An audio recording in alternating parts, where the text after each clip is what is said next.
네, 곧 있으면은 크리스마스입니다. 근데 이 크리스마스는 그리스도께서 이 땅에 오신 날입니다. 그런데 사단은요, 정말 하나님을 모르길 원합니다. 그래서 크리스마스 때는 그리스도보다 산타가 더 유명합니다. 크리스마스 때는 모여서 예배하기보다 트리 만드는 게 더 문화화되어 있습니다. 크리스마스 때 자녀에게 그리스도의 복음을 전하지 못해가지고 눈물을 흘리는 게 아니라 우리 자녀한테 크리스마스 선물 하나도 못 주는구나 하면서 눈물을 흘립니다. 사단은요, 끊임없이 하나님을 정말 모르도록 만듭니다. 본질을 모르게 하고 다른 것으로 다 포장을 시켜서 인간이 창조주 하나님을 알지 못하도록 만듭니다. 인간의 문제는 하나님을 떠난 영적인 문제입니다. 크리스마스 선물 못 받아가지고 그것 때문에 낙심하고 우울할 그 문제가 아니라, 인간은 하나님의 형상대로 창조된 영적인 존재인데 사단은 이것을 모르게 합니다. 야, 다른 가정 봐봐. 다른 가정은 저렇게 모여가지고 선물도 주고받고 화목하고 이쁜 트리도 만들고 저렇게 해야지. 계속해서 쓸데없는 것에, 아무것도 아닌 것에 소란을 일으키게 합니다. 그래서 거기에 허탄한 마음을 두고 그거 안 되니까 그거 갖기 위해서 노력하고, 화목한 가정 만들려고 노력하고, 발버둥을 치는데 그대로 안 되니까 또 낙심하고, 그렇게 끊임없이 사단은 하나님을 모르도록 만듭니다. 인간이 하나님의 형상대로 창조돼서 하나님과 함께 할 때 행복한데 그 참 행복이 없으니까 다른 것을 하게 되는 겁니다. 이 비밀을 알지 못하면요, 창조주 하나님을 알지 못하면 구원의 하나님을 만날 수가 없습니다. 다 하나님이 요술램프 수준입니다. 내가 힘들 때 하나님 이거 해결해 주세요. 내가 외로울 때 하나님 나와 함께 하시죠. 다 나를 위해서 창세기 3, 6, 11장을 채우기 위한 하나님입니다. 그런데 진짜 하나님은 우리 인간을 하나님의 형상대로 창조하시고 그 인간이 하나님과 함께하는 비밀을 잃어버리니까 그 인간을 구원하기 위해서 이 땅에 오셨습니다. 그날이 크리스마스입니다. 그리스도께서 오신 날, 모든 인간이 하나님을 떠난 근본 문제에 있으니까 그 문제를 해결하시려고 여자의 후손이 와서 그 근본의 문제를 해결할 것이다. 그래서 그 여자의 후손 대신 예수께서 십자가에 못 박혀 죽고 부활하시면서 하나님을 떠난 우리의 모든 근본 문제를 끝내셨습니다. 그 예수가 우리의 그리스도이시며 살아계신 하나님의 아들이십니다. 그래서 우리가 가진 문제가 있다면, 나도 모르게 다른 것에 소망을 두고 있다면요, 나는 왜 자꾸 죽기에 소망을 두지 않고, 왜 자꾸 선물에 소망을 두고, 왜 자꾸 자녀에 소망을 두고, 왜 자꾸 남편과 아내에게 소망을 둘까? 라고 자책하는 게 아니라, 그래서 구원의 하나님이 오셨구나. 모든 인간이 자꾸 허탄한데 소망을 두고 있으니까 구원의 하나님, 여자의 후손이 와서 뱀의 머리를 박살내셨구나. 그것을 정말 알기를 원하십니다. 들음에서 끝나는 게 아니라 실제 내가 갈등이 있을 때, 실제 내 마음이 답답하고 힘들 때 그 답답한 마음을 바꾸려고 하는 데 집중하는 것이 아니라, 이 문제가 하나님을 떠난 근본 문제에서부터 왔다는 그 근본을 보는 눈이 열리길 원하십니다. 그 눈이 실제 열려야 우리에게 진짜 구원의 하나님이 나의 하나님이 되는 것입니다. 그 하나님이 나의 하나님이 되어질 때 그 다음에 오는 응답이 있습니다. 그것이 바로 우리에게 언약을 주시고 그 언약을 성취하시는 하나님이 지금 나와 함께 하신다. 이것이 부딪히기 시작하는 겁니다. 그러니까 소망이 어디에 있냐? 언약에 있는 겁니다. 소망이 내 모습, 내 과거, 내 배경, 내 성격, 인격에 있는 것이 아니라 나의 소망은 주께 있습니다. 그래서 하나님께서 나를 복의 근원이 되게 하셨다고 약속하셨습니다. 나는 그 언약을 믿습니다. 그 언약대로 되어져 가고 있습니다. 또한 하나님께서 내게 언약을 주셔서 그 언약을 잊지 말라고 마음을 다하고 뜻을 다하고 힘을 다하여 주 너의 하나님을 사랑하라고 말씀하셨죠. 누구보다 하나님의 말씀을 사모하는 한 사람이 되게 하여 주시옵소서. 하고 우리가 하나님의 말씀을 사모하고 기억하고 있으면요, 하나님께서는 신명기 28장의 응답을 주신다고 약속하셨습니다. 너희가 이 말씀을 삼가 듣고 지켜 행하면 모든 민족 위에 뛰어난 이름이 되게 할 것이다. 전 세계에 있는 수많은 사람들이 왜 그렇게 열심히 삽니까? 왜 그렇게 노력하고 왜 그렇게 악착같이 인내하고 참고 버티면서 그렇게 인생을 살까요? 창세기 11장을 향해서 내 이름을 저 위에 새겨야 돼. 한 번 사는 인생, 사람은 이름을 남기고 간다고 하는데 내 이름이 꼭대기에 있어야지 해서 그 꼭대기를 향해서 열심히 노력하면서 삽니다. 그런데 성경에서는 이렇게 말하고 있습니다. 너희가 이 말씀을 삼가 듣고 지켜 행하면 모든 민족 위에 뛰어난 이름이 되게 할 것이다.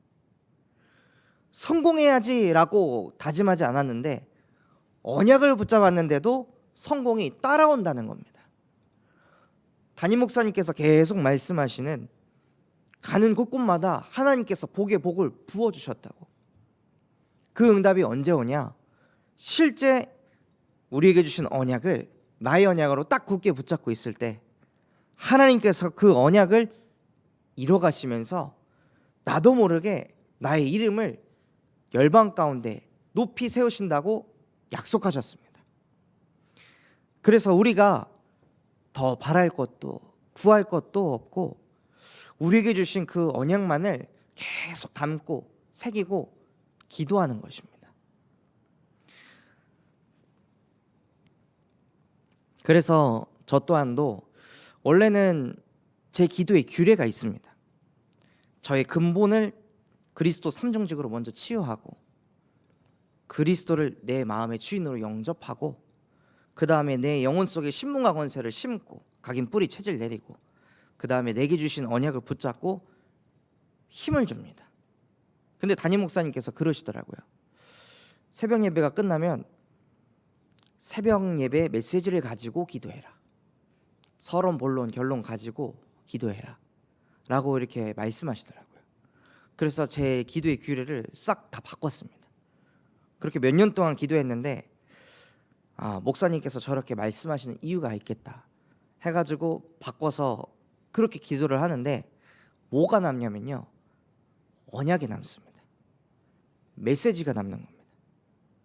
어떻게 보면 나의 근본을 바꾸고 그리스도 삼중직을 적용시키고 내 안에 그리스도를 선포하고 내 인생의 주인을 그리스도로 바꾸고 그래서 내가 얻고자 하는 그 방향이 어찌 보면 창세기 3, 6, 11장일 수도 있습니다.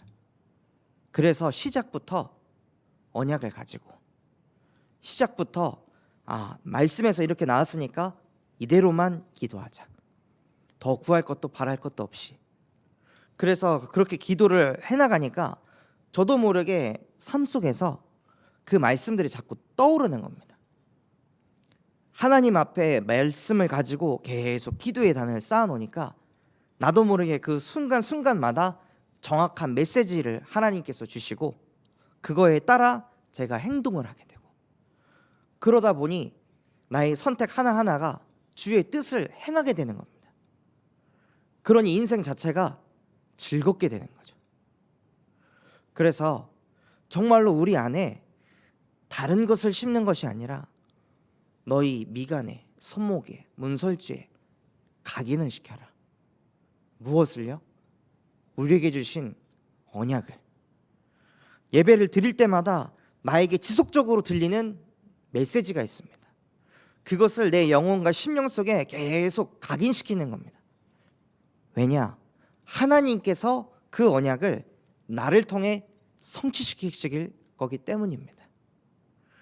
그래서 그 언약을 붙잡고 있으면요, 하나님께서 우리를 어디로 인도하시냐? 전도로, 선교로, 후대 살리는 그 방향으로 우리를 인도해 나가십니다. 그래서 이번에 그 서론 메시지를 듣는데요, 창세기 1장 28절 말씀하시면서 복음이 뻗어나가는데 뭐가 뻗어나가냐? 복음 문화가 뻗어나가도록 하라고 말씀하셨습니다. 그래서 계속 기도하는 게 그렇습니다. 하나님, 성탄절은 그리스도를 전하는 날입니다. 성탄절은 합리적으로 전도를 할 수 있는 날입니다. 그렇다면 이 성탄절에 우리끼리 장기자랑하고 끝나는 게 아니라 수많은 불신자들이 초대되게 하옵소서.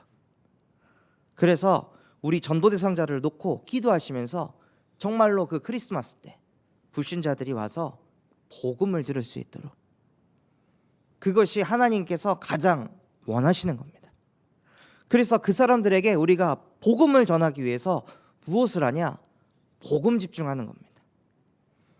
성경에 보면 이렇게 되어 있습니다. 복음을 전하는 자들에게 복음이 필요하다고. 그래서 우리가 복음 집중하는 겁니다.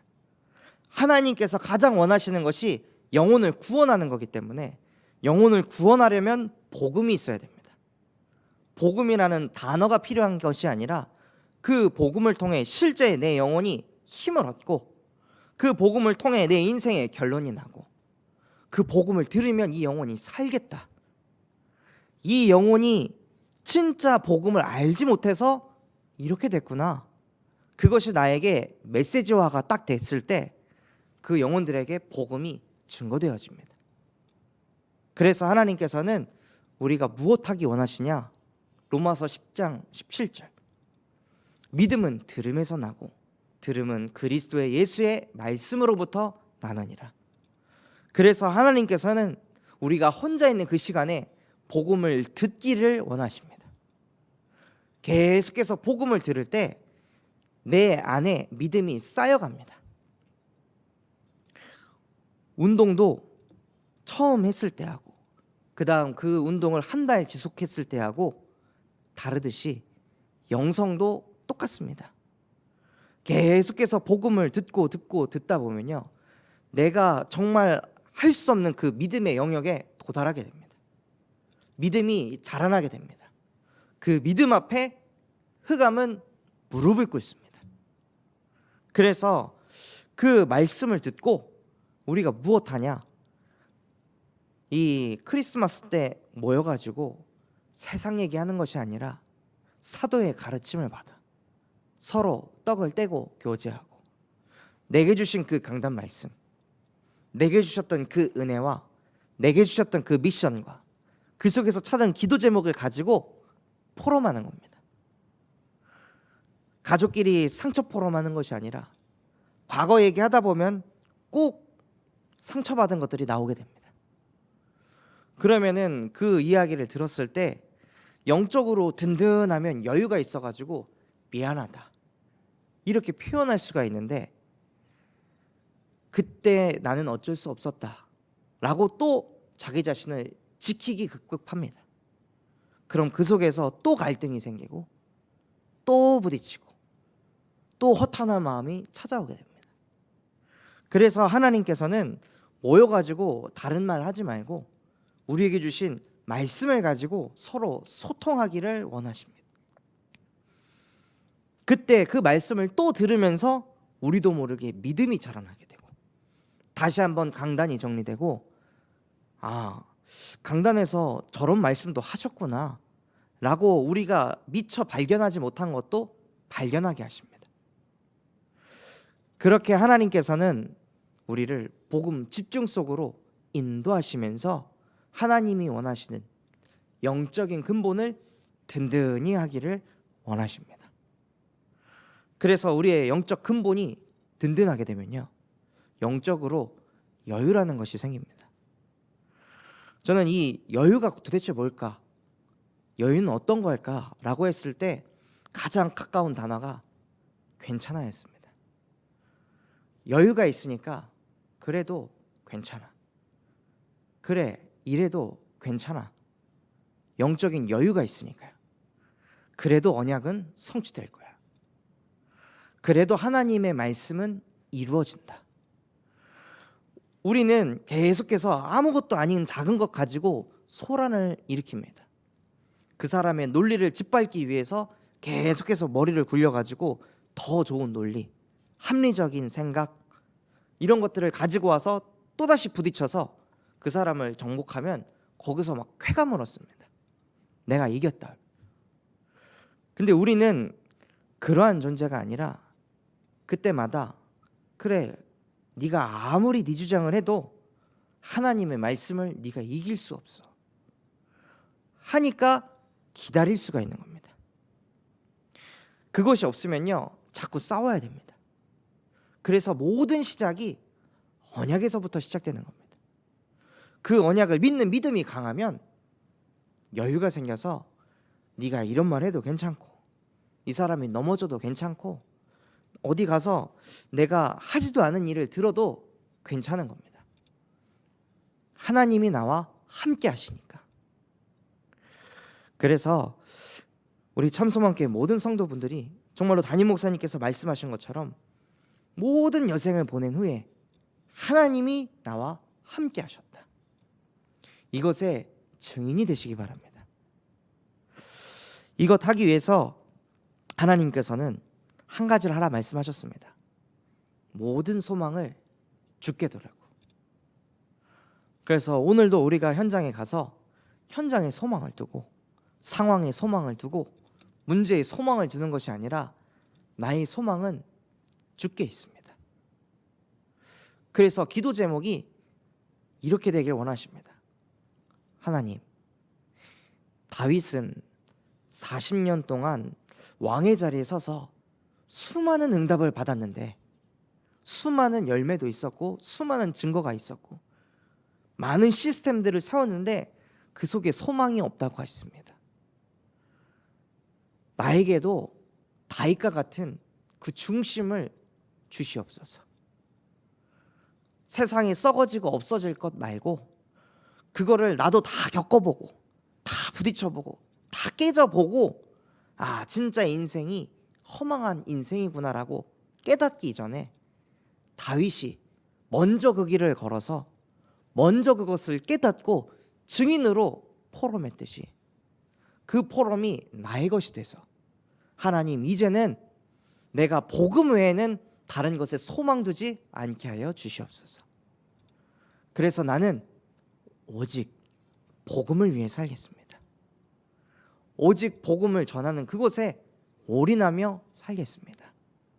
나에게도 다윗에게 주셨던 은혜를 부어 주시옵소서 라고 고백하시면서 정말로 하나님의 역사를 기다리실 수 있는 영적 근본을 가진 우리 참소망교회 모든 성도분들 되시기를 예수 그리스도 이름으로 기도하도록 하겠습니다. 저희 받은 말씀 가지고 합심해서 기도하도록 하겠습니다. 하나님, 정말로 나의 인생이 정말로 하나님을 알게 하여 주시옵소서. 창조주 하나님을 알게 하시고 구원의 하나님을 알게 하시고 언약의 하나님이 지금 나와 함께 하심을 믿고 누리는 인생 되게 하여 주시옵소서. 그래서 사람을 살리는 전도자의 여정을 걸어가게 하여 주시옵시고 오직 복음 집중 속으로 들어가 영적 근본이 든든하여서 하나님 여유를 가진 그 한 사람이 되게 하옵소서. 또한 전 세계 예수 그리스도의 복음 증거하시는 류광수 목사님과 담임 목사님에게 성령의 충만함과 오력을 더하여 주십시고 가시는 걸음마다 흑암 권세가 무릎 꿇게 하여 주시옵소서. 또한 미디어 선교국이 세워지게 하시고 8번째 렘넌트가 일어나게 하시며 차세대 전도운동이 일어나게 하여 주시옵소서. 그런 마음과 중심을 담고 우리 합심해서 기도하도록 하겠습니다. 하나님 아버지 감사를 드립니다. 하나님 오늘 우리에게 말씀 주셨던 것처럼 사단은 끊임없이 정말로 하나님만 모르도록 만듭니다. 알지 못하도록 만듭니다. 근본을 잃어버리도록 만듭니다. 하나님, 이제는 나의 인생이 정말로 하나님을 알게 하여 주시옵시고, 그 하나님이 나를 하나님의 형상인 영적 존재로 창조하셨으니 실제 마음속에 부딪힐 수 있도록 은혜를 허락하여 주시옵소서. 그래서 나를 하나님과 함께하게 하시려고 구원의 하나님이 이 땅에 오셔서 여자의 후손이 와서 뱀의 머리를 박살내시고 마귀의 일을 멸하시고 나를 죄와 사망의 법에서 생명과 성령의 법으로 해방시키시고 하나님 만나는 길이 되신 예수가 나의 그리스도이시며 살아계신 하나님의 아들이십니다. 그 예수 그리스도가 내 인생의 주인 되게 하여 주시옵시고, 이제는 내가 사는 것이 아니라 오늘도 내 안에 그리스도께서 살게 하여 주옵소서. 그래서 내 안에 그리스도께서 사시기 때문에 내게 주신 언약을 그리스도께서 성취하실 줄 믿습니다. 하나님, 오늘도